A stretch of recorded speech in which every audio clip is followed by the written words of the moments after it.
Hello everyone, welcome to Talk and Talk. Today I'm going to explain the last part of the chapter Glimpses of India. Glimpses of India को तीन parts में divide किया गया है. We have already discussed the part 1 and part 2 और आज हम लोग डिस्कस करेंगे part 3. देखो, part 1 में author has talked about Goa. In the second part, there is a different author and the author has explained about the life in Coorg, है ना, उससे कुर्ग के बारे में बताया. And now, the last part of this chapter has been written by Arup Kumar Datta. Arup Kumar Datta is the author of this part, Tea from Assam. और जैसे इसके टाइटल से एकदम से ऑब्वियस हो रहा है, ये चैप्टर किस प्लेस के बारे में है? असम के बारे में. प्रांजल. प्रांजल, a youngster from Assam, is Rajveer's classmate at a school in Delhi. प्रांजल और राजवीर दिल्ली के एक स्कूल में साथ में पढ़ते हैं, है ना. कहाँ पे पढ़ते हैं? दिल्ली में. Pranjal's father is the manager of a tea garden. Tea garden, Assam में बहुत सारे टी गार्डन, उसमें से एक टी गार्डन के मैनेजर कौन है? प्रांजल के father. And Pranjal has invited Rajveer to visit his home during the summer vacation. तो ये है पूरा सेटअप. स्टोरी की सेटिंग यहाँ से समझ में आ जा रही है. देखो, अब यहाँ से चैप्टर शुरू होता है. Trigram, Trigram. A vendor called out in high-pitched voice, "There is a tea seller in the compartment, in the train compartment." He came up to the window and asked, "Chai saab, give us 2 cups." Pranjal said. They sipped the steaming hot liquid. Almost everyone in the compartment was drinking tea too. ये तो एकदम से self-explanatory है. You can easily understand that the two friends are traveling and in their tea compartment there is a vendor who is selling tea और ये लोग enjoy कर रहे हैं. और बाकी के लोग भी टी को enjoy कर रहे हैं. Do you know over 80 crore tea cups are drunk every day throughout the world? दुनिया भर में 80 करोड़, है ना, चाय के कप्स को कंज्यूम किया जाता है हर रोज. राजवीर से एक्सप्लोर. देखो यहाँ पर जो प्रांजल है ना, वो ओरिजिनल इनहेबिटेंट है असम का, but he wasn't aware about this fact, है ना. वो क्योंकि असम से आता है, उसने टी में, उसके लिए तो बहुत ही कॉमन सी चीज हो गई ना, टी गार्डन्स वगैरह इन सब चीजों को लेके वो उतना एक्साइटेड नहीं रहता. The train pulled out of the station. Pranjal buried his nose in the detective book again. Pranjal, he wasn't, देखो, he wasn't involved in the journey. वो अपने डिटेक्टिव बुक को लेकर के बैठा हुआ था, उसी में एकदम से लगा हुआ था. लेकिन Rajveer, Rajveer too was an ardent fan of detective stories. उसे भी डिटेक्टिव स्टोरीज पसंद थी, लेकिन यहाँ पर अभी वो कुछ और देख रहा था, कुछ और बेटर चीज में ज्यादा इन्वॉल्व था क्या. But at the moment he was keener on looking at the beautiful scenery, है ना. ट्रेन के बाहर जो एक ब्यूटीफुल सीनरी उसे देखने के लिए मिल रही थी, he was more involve in it. It was green green everywhere. Rajveer had never seen so much greenery before. ये जरूर सिटी वगैरह में ही हमेशा रहा होगा, तो that's why he had never seen so much of greenery before. Then the soft green paddy fields gave way to tea bushes.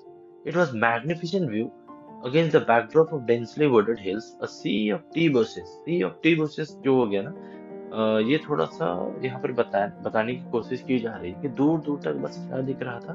Tea garden, है ना. जो टी का प्लांटेशन है वो एकदम से फैला हुआ था. Dwarfing the tiny tea plants were tall, sturdy, shade trees amidst the orderly rows of bushes. क्योंकि ये टी प्लांटेशन है तो उसे प्रॉपरली रोज में लगाया गया होगा, और कुछ कुछ वहां पर बड़े पेड़ भी दिख जाते थे, but mostly it was all tea garden, है ना. वहां पर बस टी प्लांट्स ही था. Shade trees amidst the orderly rows of bushes busily moved doll-like figures. Doll-like figures कौन होंगे यहाँ पर? जो टी पिकर्स है ना, जो बास्केट लेकर के जो लेडी वगैरह वहाँ पे काम करती है. And what is their job? They are supposed to collect the tea leaves. In the distance was an ugly building with smoke. देखो, बिल्डिंग को यहाँ पर अगली बोला जा रहा है ना, और with smoke blowing out of tall chimneys. मतलब author is talking about some factory. एक बिल्डिंग है, वहां पर चिमनी है, चिमनी से स्मोक जा रहा है. ऑब्वियसली बात है, ये अर्बनाइजेशन का सिंबल है. अर्बनाइजेशन को हम लोग एसोसिएट करते हैं पॉल्यूशन से, और ग्रीनरी को हम लोग एसोसिएट करते हैं प्रोग्रेस, है ना, जहाँ पर इंसान अच्छा फील करता है. तो इसलिए यहाँ पे अगली बिल्डिंग विद स्मोक बोला गया है. Billowing out a tall chimney. Hey, a tea garden. देखो, जैसे ही टी गार्डन आ गया ना, उस नेचुरल सराउंडिंग में एक बिल्डिंग है, वहां पर एक चिमनी है, उससे स्मोक बाहर जा रहा है, वो अगली है.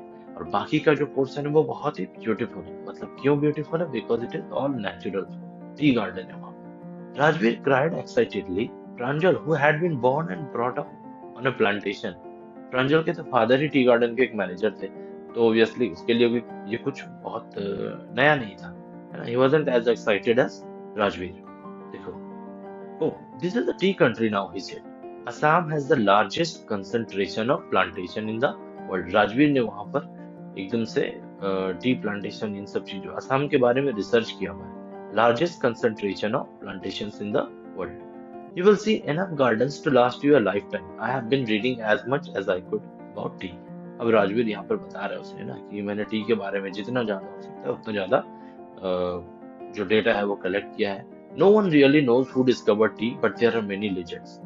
किसी को ये नहीं, वो कोई एकदम से बता नहीं सकता है कि टी सबसे पहले कहाँ पर डिस्कवर किया गया, कब लोगों ने पीना शुरू किया, लेकिन इसके बारे में कुछ लीजेंड्स हैं। लीजेंड्स का मतलब होता है स्टोरीज, है ना? What legends? ये क्वेश्चन किसका है? प्रांजल का। प्रांजल जो कि असम से ही आता है। देखो, well there is one about the Chinese emperor. जो पहला लीजेंड, पहली स्टोरी है, it is about the Chinese emperor who always boiled water before drinking it.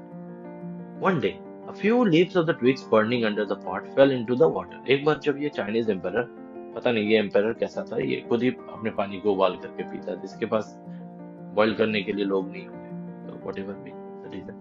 देखो, one day a few leaves of the twigs burning under the pot, जिस लकड़ी से वो जला रहा था, लकड़ी जला करके पानी गर्म कर रहा था एम्परर, और उसमें से जो ट्विग्स वगैरह था ना, लकड़ी का टुकड़ा, उसमें से जो कुछ लीव्स है वो it fail in the water. somehow it managed to fall in the water, और इसके वजह से क्या हुआ, पानी का कलर चेंज हो गया। It is said they were tea leaves. जो ट्विग्स था ना, it is said that they were tea leaves. तो अभी तक लोग इसे कंज्यूम एज एज टी नहीं कर रहे थे, बस उसे लकड़ी की तरह यूज कर रहे थे। लेकिन उसने पानी को जब पिया ना, तो उसका टेस्ट उसे अच्छा लगा, है ना? Tell me another one, asked Pranjal. तो ये तो हो गया पहला लीजेंड। प्रांजल का रिक्वेस्ट क्या है? Tell me about the other legend. We have an Indian legend too. हमारे पास एक इंडियन लेजेंड भी है। किसके बारे में? Bodhi Dharma. Bodhi Dharma, an ancient Buddhist aesthetic. Aesthetic का मतलब होता है person who goes from one place to another preaching. क्या मतलब होता है एस्थेटिक का? सेंट, जैसे सेंट हो गया, ऋषि मुनि वगैरह जो होते थे। Person who goes from one place to another preaching, है ना? वो ज्ञान देते हुए लोग इधर से उधर घूमते रहते हैं। Cut off his eyelids because he felt sleepy. देखो, जब भी वो मेडिटेशन करने की कोशिश करते थे तो क्या होता था, उन्हें नींद आने लगती। इसका उपाय उसने क्या निकाला कि he decided to cut off his eyelids, कि अगर eyelids को ही काट दिया जाए तो आंख तो कभी बंद ही नहीं होगा, आंख अगर बंद नहीं होगा तो नींद नहीं आएगी, है ना? तो मेडिटेशन में कोई प्रॉब्लम नहीं होगी, पढ़ाई में कोई दिक्कत नहीं होगी। Cut off his eyelids because he felt sleepy during meditation। देखो, जहां पर उन्होंने eyelids को फेंका ना, वहां से 10 T plants grow out of the eyelids। वहां से 10 टी प्लांट्स का ग्रोथ होता है। The leaves of this plant, when put in hot water and drunk, banished sleep। देखो, बोधि धर्मा ने अपने आईलेट्स को क्यों काट करके फेंक दिया था? The reason was that he wanted to banish sleep। वो अपने नींद को भगाना चाहते थे, बस इसलिए उन्होंने आईलेट्स को काट लिया था। देखो, तो ये जो टी प्लांट्स आईलेट्स से ग्रो किए, उनका भी फंक्शन क्या है, उसका प्रॉपर यूसेज क्या था? जब भी किसी को नींद भगाना होता है, लोग क्या करते हैं? चाय पीते हैं। लीजेंड्स वगैरह ऐसा ही होता है, इसमें कुछ ज्यादा लॉजिक नहीं ढूंढना चाहिए। Tea was first drunk in China. सबसे पहले चाय कहाँ पर पिया गया था? Rajveer added as far as 2700 BCE, है ना? अभी से सोचो, 2700 BCE मतलब almost 4700 years in the past। In fact, words such as चाय and चीनी are from Chinese, है ना? चाय, चीनी, ये सब वर्ड कहाँ से आया? चाइना से। T came from Europe only in the 16th century। हमारे देश में चाय का कंजम्पशन कब शुरू हुआ? जब यूरोपियंस, देखो, पहले चाइना से पहुंचा यूरोप, और यूरोप से कहाँ आ गया? हमारे कंट्री में। And was drunk more as a medicine than as beverage. शुरू में इसका कंजम्पशन एज ए मेडिसिन किया जाता था, एक बेवरेज के जैसा नहीं। अब जैसे लोग अभी शाम में स्नैक्स ले रहे हैं तो उसके साथ में उनको एक चाय चाहिए। The train clattered into Mariani junction. Mariani junction तब तक ट्रेन पहुंच गई। The boys collected their luggage and pushed their way into the crowded platform. Pranjal's parents were waiting. यहाँ पे प्रांजल के पेरेंट भी आ चुके हैं। were waiting for them. Soon, they were driving towards देखियाबाड़ी. देखियाबाड़ी क्या हो गया? एक टी गार्डन है ना? और इस गार्डन के मैनेजर कौन है? प्रांजल के father. An hour later, the car veered sharply off the main road. They crossed Cattle Bridge, entered Dekhiabari tea estate. On both sides of the gravel road were acre upon acre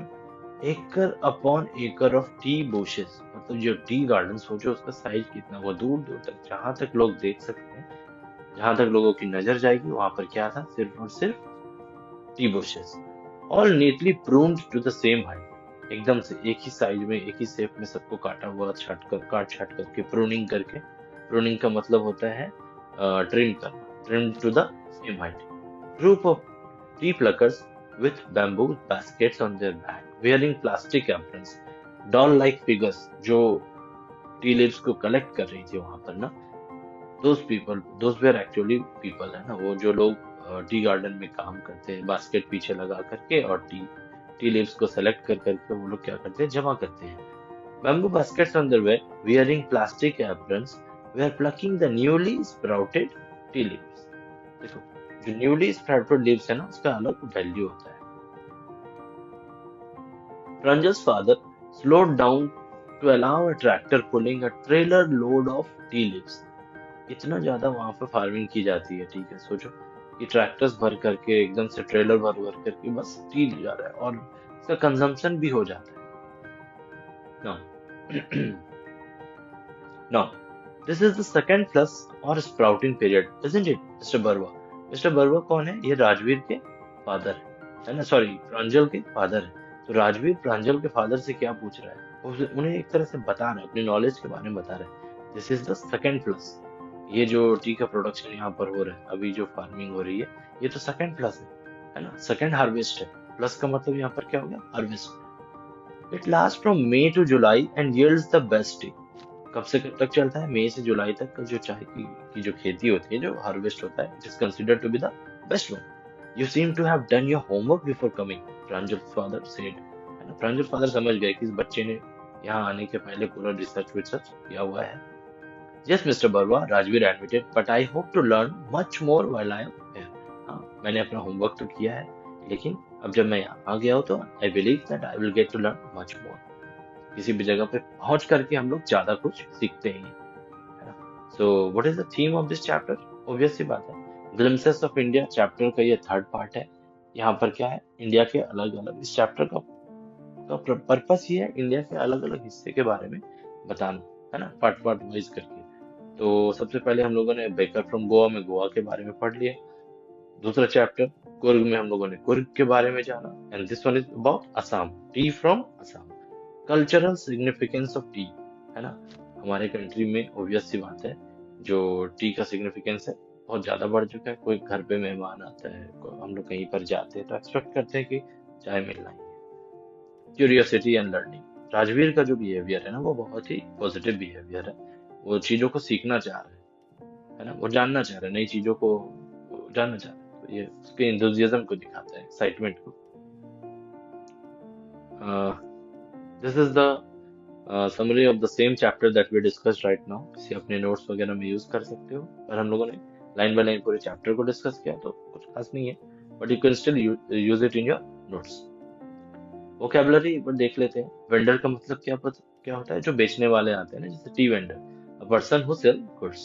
ardent, ardent का मतलब होता है strong, है ना, very enthusiastic और passionate about something, है ना, किसी चीज को लेकर के बहुत स्ट्रांगली बिलीव करना. सीनरी, सीनरी हम लोग सब जानते हैं. Magnificent, grand, impressive, beautiful in appearance. Dwarf, dwarf का मतलब होता है छोटा. ड्वार्फ का मतलब ये वर्ब की तरह यूज हो रहा है ना, छोटा कर देना. स्कॉफ्ड, एक्सप्रेशन, एक्सप्रेस डरिशन और मॉकरी.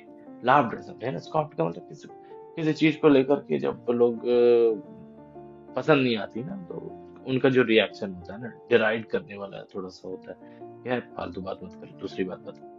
तो जैसे वो चाइनीज एम्पायर की स्टोरी को सुन करके वहां पे प्रांजल का रिएक्शन क्या था? Tell me the other one, दूसरी स्टोरी सुनाओ. प्लस, प्लस का मतलब यहाँ पर क्या हो गया? प्लस का मतलब यहाँ पर हो गया हार्वेस्ट, है ना. A period in which a particular event like tea picking occurs yielding the best product. Aesthetic, a person है ना, एस्थेटिक के बारे में हम लोगों ने डिस्कस किया था, person who goes from one place to another preaching morals and discipline, है ना। मॉरल्स के बारे में, एथिक्स के बारे में जो लोग घूम घूम करके बताते हैं उनको क्या बोला जाता है, एस्थेटिक। बैनिश, भगाना। प्रून का मतलब होता है ट्रिम करना, किसी एक पर्टिकुलर शेप साइज में के लिए ट्रिम करना। यहाँ पे फिर से एनसीईआरटी क्वेश्चंस को दिया गया है ना, you can use this answers as hint, है ना, हिंट की तरह यूज करना है। रिमेम्बर दिस, 50 to 60 वर्ड्स में आप लोगों को आंसर करना होता है short answer question, 50 to 60 words में या 40 to 50 वर्ड्स में, और उसमें 2 मार्क्स 3 मार्क्स ऐसा ही मिलता है। लॉन्ग आंसर टाइप क्वेश्चंस को के लिए एटलीस्ट 120 वर्ड्स लिखना होता है मिनिमम, मैक्सिमम आप 150 160 वर्ड्स तक खत्म कर देना है answer, and it carries 6 marks. लेकिन यहाँ पर शॉर्ट आंसर के बारे में बात कर रहे हैं। What legends about tea does Rajveer share with? दो legend है ना। Rajveer shared 2 legends about tea. The first one was related to a Chinese emperor, and the second one was about a Buddhist ascetic. Ascetic का मतलब a person who goes from one place to another, preaching morals and ethics. So the story of or legend of Bodhidharma. Bodhidharma ने क्या किया था? He cut off his eyelids because he was disturbed by his sleep cycle, and he wanted to stay awake meditation के लिए. So he decided to cut off his eyelid, and the place where he threw the eyelid, there were 10 tea plants which grew out of that place. और उस T plants के through उन्होंने क्या किया, it was उस T plant का use किया जाता है आज भी नींद को भगाने के लिए। लीजेंड है। These are some more questions, short answer type questions, even in your NCERT book. अपने नोट्स में से यूज करो। देखो, ये लॉन्ग आंसर टाइप क्वेश्चन का एक एग्जांपल हो गया। Rajveer, sorry, this questions are not from your NCERT, ये आपके एनसीईआरटी बुक में केवल ऑब्जेक्टिव क्वेश्चंस दिया गया था इस चैप्टर से, तो these are the questions that I have prepared, और ये सही है, प्रैक्टिस के लिए भी सही है। Describe Rajveer experience and observation during his train journey to Assam, है ना। राजवीर का जो एक्सपीरियंस है ना, वो बहुत जेन्युइन है, because it is his first journey. वो पहली बार इतनी दूर सिटी से आया है जहाँ पर इतने ज्यादा ग्रीनरी उसे देखने के लिए मिल रहा है, तो he is excited while sipping tea with Pranjal. देखो, प्रांजल तो अपने डिटेक्टिव बुक में बिजी है, but Rajveer is still so excited about this journey that he keeps talking to him about the various things which he has learned about production of tea. Rajveer is fascinated by greenery outside, which transitions from lush paddy fields to endless tea bushes. He finds this view magnificent. Magnificent. देखो, why is it so that Rajveer finds this view magnificent? Because he is probably a city boy. He has never seen so much of greenery in his life ever, and this is the first time when he is seeing so much of greenery. And as we human beings are very fond of nature, we love to be around nature. That's why the same is happening with Rajveer as well. He feels at peace, he feels happy looking at so much of greenery. और उसने जो भी data collect किया है about teas from Assam, he keeps on sharing with his friend प्रांजल। देखो, यहाँ पे और भी कुछ है ना। द टू लीजेंड्स अभी हम लोगों ने डिस्कस किया he about the discovery of tea. The first legend is about Chinese empire, एक चाइनीज एम्पायर जो खुद खुद ही पानी उबाल रहा था, और जिस ट्रिक्स का वहां पर यूज किया जाता था, there were few leaves in those tricks which fell in the water, and those leaves were actually tea leaves, और empire liked the taste of the tea और the boiled water, this is how first tea was drunk. ऐसे ही आगे चल करके लोग T का consumption करने लगे। और दूसरा legend, it was about Bodhidharma. So this are the question answers. Long answer type questions जो होता है, it carries 6 marks, and it is suppose to be written in 120 to 140 words. देखो, I keep repeating this thing again and again, ये अपने दिमाग में रखना है ना। 3 घंटे का समय मिलता है आंसर पेपर में, सॉरी आंसर लिखने के लिए। इट्स नॉट कि आपको लंबा लंबा आंसर लिखना है, आपको वर्ड लिमिट को ध्यान में रख करके प्रॉपर पॉइंट्स को, जो क्वेश्चन पूछा जा रहा है उस क्वेश्चन को ही आंसर करना है, इधर उधर की बातें नहीं लिखनी है, और आंसर को इस तरह से प्लान करो कि वर्ड लिमिट में कंप्लीट भी हो जाए। So this is all about the chapter Glimpses of India. We have already completed part 1, part 2, part 3, and in the next video we'll be discussing a new chapter. So this is all for the day. Thank you, everyone.